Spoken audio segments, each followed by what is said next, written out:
All right, this is another CLNS Media Patriots Roundtable. I'm your host, Nick Qualia, sitting here with Marv and with Mike Molyneux. All right, Patriots beat the Browns this past Sunday, but these holes just continue to rear their heads a little bit, and we want to talk about some Patriots needs and some potential Patriots needs that they're going to need to fill, possibly. So they've opened up some cap space with the recent trade of Michael Bennett. It's around $2 million, I believe, right now. So looking at three, we're going to avoid the defense right now because the defense is elite. The defense, as of right now, is the best in the NFL.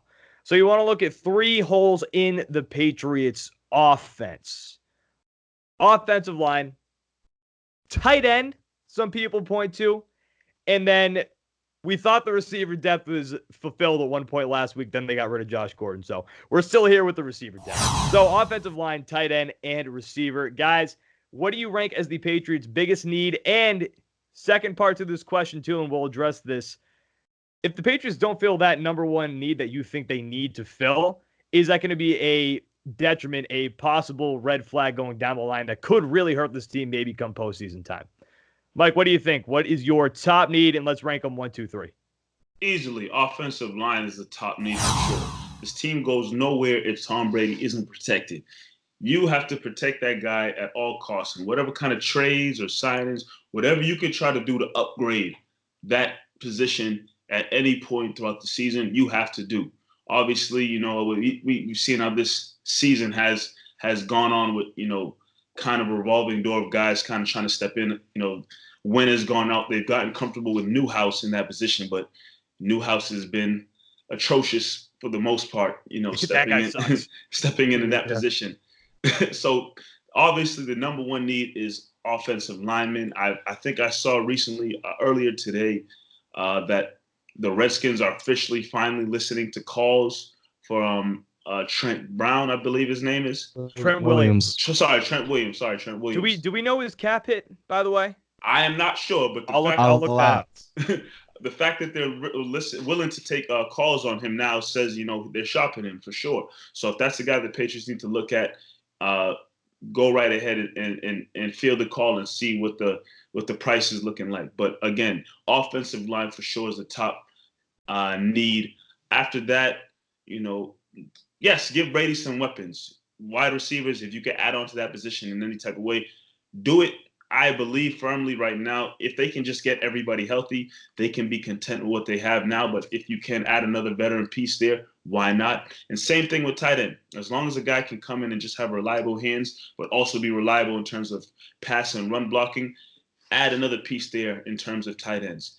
And then the second half of that question, what was that again, Nick?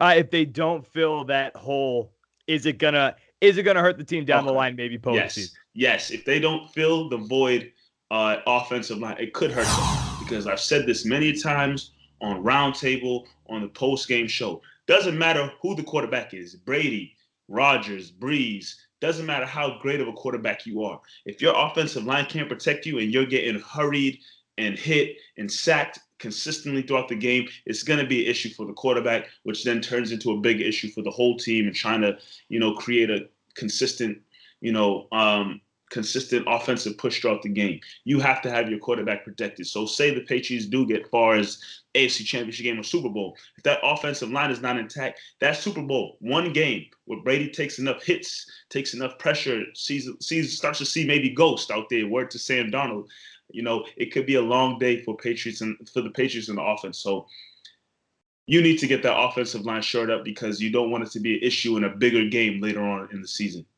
Yeah, and in the 1 year, too, that they didn't have an offensive line was that 2015 year where they got their ass kicked by the Broncos defense in the AFC Championship game. Maybe not ass kicked, but they were pressuring Brady that entire game, and that was Brady a problem. Got hit like 23 times. And it's a problem there. That was a problem for that team all season long, and that ended up being, I'd say, the biggest issue other than Brian Stork basically screaming at the Broncos when he was going to hike the ball in the AFC Championship game. Offensive line, too. The offensive line that year stunk. And by the way, Aaron Rodgers could have the best offensive line in football, and he would still hold the ball for 10 seconds and sprint around in circles until he had to throw the ball. The guy does it for no reason, I swear to God. And Trent Williams, by the way, cap it. I'm assuming this is the prorated rate right now, $3.525 million. So, but to start the year for next year, it's $14.75 million. All right, Marv, before we jump over to you, guys, the Patriots Roundtable, powered by Betonline.ag. The football season is back, and now you can get into the game with our exclusive sports betting partners, Betonline.ag. Sign up today to receive your 50% welcome bonus on your first deposit and make your bets on your favorite professional or college team. Every spread, every total, every winner, every single loser. Straight bet parlay or tease your way through the whole season. Mahomes going to throw for 56 touchdowns. Doubt it at this point. If that's still a spread, I mean, bet the hell out of that, I guess. Can the Pats go undefeated? Bet on all of this with the fastest odds, updates, and payouts with our new sportsbook partners, betonline.ag. Head over to betonline.ag or use your mobile device to join today and use promo code CLNS50 to receive your 50% welcome bonus. Get into all the action today with betonline.ag, your online sports book experts. All right, Marv, what do you think? Rank them. Offensive line, tight end, and receiver. Biggest need. Do they need to fill it? And if they don't, is it going to rear its ugly head later on in the season, potentially postseason? Yeah, I think Mike explained it perfectly. It goes lineman, tight end, and then receivers for me. And if you were to ask me this last week, I might have put tight end as the number one spot. But now we found out that Shaq Mason wasn't able to play for this game. You could put in a Ferentz in there. Like you're looking at a lineman that's all backup. And if one of them get hurt, where's your depth? So definitely you need a lineman. Isaiah Wynn, we still haven't really heard much about him coming off of IR and getting ready to practice. So there's question marks there. There's no guarantee. Once again, kept saying there's no guarantee that Isaiah Wynn does come back off of IR. There's something that we are hoping for. So maybe you do look into a trade for Trent Williams and just see who's out there. You start hitting up all of these sucky ass teams that are nowhere close to making a playoff and seeing what you can do. I mean, Belichick, we've seen that Belichick's not afraid to give up some high picks for a need. They gave up a second round for Sanu that most teams, 99% of teams probably would have not have given up a second round pick. But when you're Bill Belichick and you're the Patriots, you have leverage like that to do something. So it's definitely the offensive lineman. It's left tackle to be specific. Mike, you said it. Newhouse. Oh boy, oh boy. At first, I was being nice. Like, he's doing all that he can. He's fitting in. He's trying his best. It's so bad. I can't be nice no more, guys. I can't be nice. This is getting bad. This is getting real bad. It was so bad yesterday. He's getting his ass blown off. It's like he looked like a rookie out there, man. This is a veteran lineman, and it didn't look good. Obviously, Ferentz wasn't supposed to be in that situation. Cannon looked good, though. We could say Cannon did look good. Yeah, I'm with you on that. There was one play specifically, the touchdown to Edelman, I believe, that Brady threw, that Cannon was just handling Myles Garrett. So Cannon looked good. You expect that from your starters, but we don't have starters out there right now. So linemen, then the tight end position is still not great. Yes, Ben Watson had a fantastic catch. Nick, you were at the game, so that probably looked real beautiful seeing that. But it was on my side of the field too. It was nice. Yeah, I bet there was a Gronk-like, people are saying. And, Eric Tomlinson, they're using that guy as a fullback right now. They're just trying to use him in any way possible, but it's not secure. If Ben Watson's 38 years old, Eric Thompson's not a great tight end. One of those guys get down, you're back to what? Just using wide receivers in a no tight end set. That's scary. And then the wide receiver core, when you have Tom Brady, I'm still confident that you'll get through. Yeah. Philip Dorsett, if he has to be your number 2, I still think you can make it to the AFC Championship Super Bowl. Even if that was worst case scenario, I'm still confident in the wide receivers one, and I'm confident in Tom Brady to make it happen. So it's offensive linemen that's the real scare. Then if they were not able to fix this offensive line moving forward, the Patriots will be in trouble for all the reasons Mike said. If Tom Brady does not have time to throw. We already seen it last year when Brady didn't have time to throw. Everyone's saying, "Oh my God, this guy can't convert. It's over. He's finished. 42 years old." But what else? What if he does get a big hit on him? It's over. Patriots season is done. Put a bow on it. So definitely got to protect Tom Brady. Offensive line is the number one thing. And I didn't even bring up how they've been struggling with the run game as well. Yeah, it's close for me. I'm with you guys on the offensive line. I am confident Isaiah Wynn's coming back. I love Isaiah Wynn. I thought he did great in that first. I mean, from the small sample size that we have this week and a half that he was on the field. They definitely need more depth at the offensive line spot, and if they could get that, great. But I think you got to do something with the receiver position. And who was it earlier when we were talking about topics who brought up Julian Edelman in possibly making that a topic? That was me.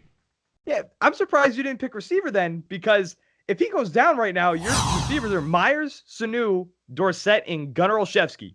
So that shows you how much I'm concerned about this offensive line. And I mean, yeah, the offensive line, it needs some help bad. Ted Karras, nobody expected him to be, lights out at the center spot. Joe Thuney, I think, has been the most consistent guy, and you know that because he has not been talking that much. I mean, nobody's talking about Joe Thuney, so he's been the best offensive lineman, I think, all season. Left tackle, Newhouse, get the hell out of here. They ship this guy straight out of New England. I don't even need this guy's depth anymore. This guy stinks. Shaq Mason's going to come back. I'm assuming it's an ankle injury. I don't really know how bad it is. And then Marcus Cannon, fine. You do need depth. Again, when Isaiah Wynn comes back, I think that's going to help a lot if he comes back, assuming he comes back. But the receiver spot, if Edelman goes down, I mean, the guy is getting older. He's got that rib injury that's been nagging him since week 3. If he goes down, then you're right back where you were with that depth spot. I think you need another receiver, and then keep it that way, because I forget where I read this, but Brady is upset, apparently, reportedly, read that, with the turnover at the receiver spot. And I'm sorry, I forget where I read that, but he's upset with the turnover at the receiver spot. So get a guy in here and then leave him be. And I want to know what's going on with Josh Gordon, because he hasn't been producing a ton, or he wasn't producing a ton, but he still gives Brady that. Brady's been working with this guy. He was working with this guy over the summer when he I don't blame Brady at all, one bit, for being pissed off, if that's really the case. Yes. Like, if you just let him go for a minor injury like that, then I'm changing my tune a little bit from last week's shows. I'm going to be a little pissed, because I think you really do need that depth spot. And, I mean, you signed back Cody Kessler today. You need a roster spot for that guy? Interesting Patriots move there. Yeah, well, I'm tired of it. Freaking tired of it. Get me a damn receiver. But I think they need to get a receiver, and then tight end. I mean, do whatever you want. Ben Watson, Eric Thompson. They're serviceable, I guess. I mean, what's going on with Matt Lacoste and Ryan Izzo? Anything? Do we know? We haven't heard anything from them lately. Yeah, well, they exist, so maybe they can slot back in there. But tight end, I'm really not that worried about them.